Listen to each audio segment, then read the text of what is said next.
Hi viewers, today మనం April 14, 2025 సంబంధించి current affair discuss చేయబోతున్నాం. ఈరోజు అంబేద్కర్ గారి జయంతి.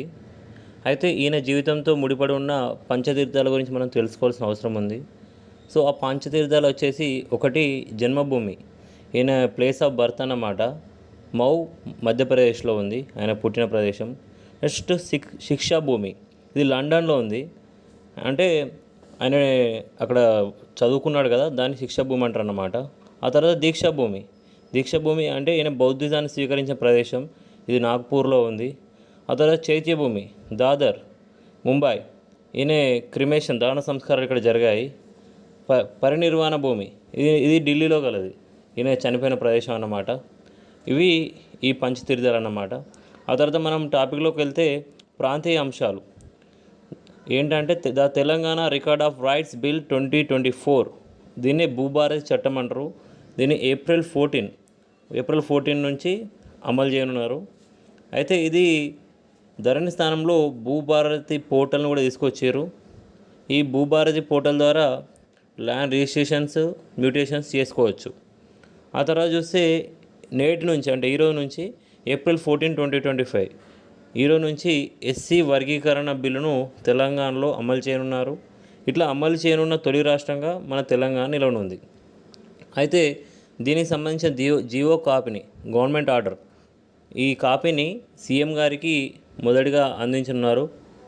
ఆ తర్వాత చూస్తే ఇక్కడ పరిణామ క్రమం చూసుకుంటే మనకు ఎస్సీ వర్గీకరణ సంబంధించి 2024 ఆగస్టు 1 ఎస్సీ వర్గీకరణకి అనుకూలంగా సుప్రీంకోర్టు తీర్పు ఇచ్చింది.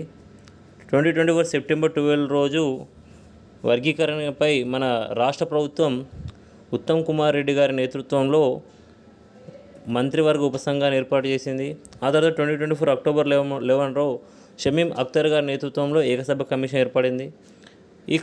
ఈ ఏకసభ్య కమిషన్ నివేదిక మనకి ఫిబ్రవరి 3 రోజు ఇచ్చింది. ఆ తర్వాత ఫైనల్గా మనకి 2024 మార్చి 18 రోజు బిల్లు మన శాసనసభలో ఏకగ్రీవంగా ఆమోదం పొందింది. ఫైనల్గా ఏప్రిల్ 14, 2025 సో ఈరోజు ఈ బిల్లు అమలు కానుంది. ఆ తర్వాత మనం చూస్తే సాంకేతిక రక్షణ అంశాలు చూసుకున్నట్టయితే బంకర్లు, రక్షణ శాఖ షెల్టర్ల నిర్మాణానికి పనికొచ్చే మిశ్రమ పదార్థాలను వెదురు సాయంతో తయారు చేసిన ఐఐటి గువాహటి పరిశోధకులు. అయితే కామన్గా మనకి రక్షణ శాఖకి షెల్టర్లు కానీ బంకర్లు కానీ అవసరం అవుతాయి కదా. సో వెదురు సాయంతో మిశ్రమ పదార్థం అంటే మిక్స్డ్ కాంపోనెంట్తో ఒక ప్రోడక్ట్ని తయారు చేశారు. సో వాటితో ఈ బంకర్లు, షెల్టర్లు నిర్మిస్తారన్నమాట. అట్లా తయారు చేసిన వాళ్ళు ఐఐటి గువాహటి పరిశోధకులు.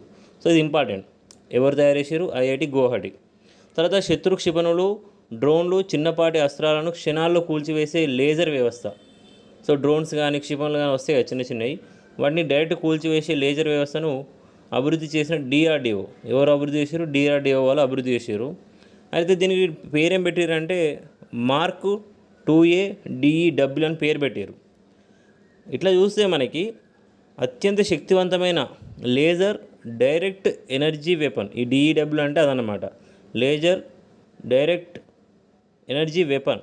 ఈ వ్యవస్థ గల దేశాలు కొన్నే ఉన్నాయి, దాంట్లో మన భారత్ చేరింది. ఇప్పుడు అవేవి కొన్ని ఉన్న దేశాలు USA, చైనా, రష్యా, వీటికే ఉంది. ఇప్పుడు ప్రజెంట్ ఇండియా కూడా దీంట్లో చేరింది.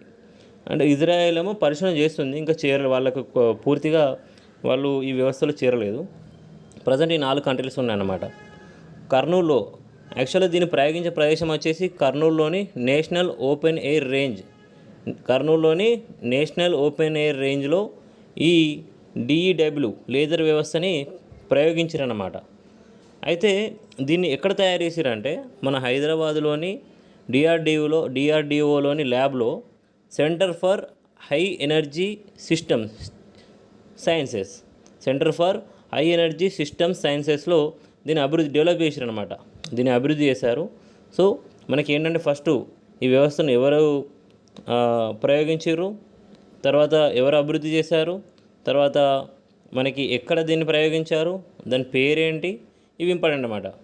సో ప్రయోగించింది, అభివృద్ధి చేసింది డిఆర్డిఓనే. సో పర్టికులర్గా ఇంకా డెప్త్గా వెళ్ళాలంటే మనకి అభివృద్ధి చేసింది ఎవరు అంటే centre for high energy systems sciences అన్నమాట. వీళ్ళు అభివృద్ధి చేశారు. సో దీన్ని ప్రయోగించే ప్రదేశం కూడా గుర్తుపెట్టుకోవాలి.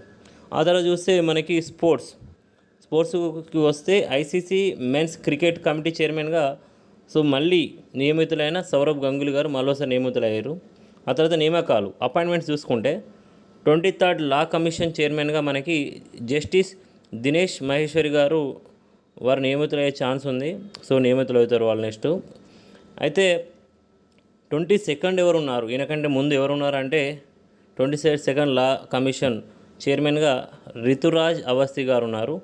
సో వీరి తర్వాత ఇప్పుడు 23rd లా కమిషన్ చైర్మన్గా జస్టిస్ దినేష్ మహేశ్వరి గారు నియమితులు కానున్నారు.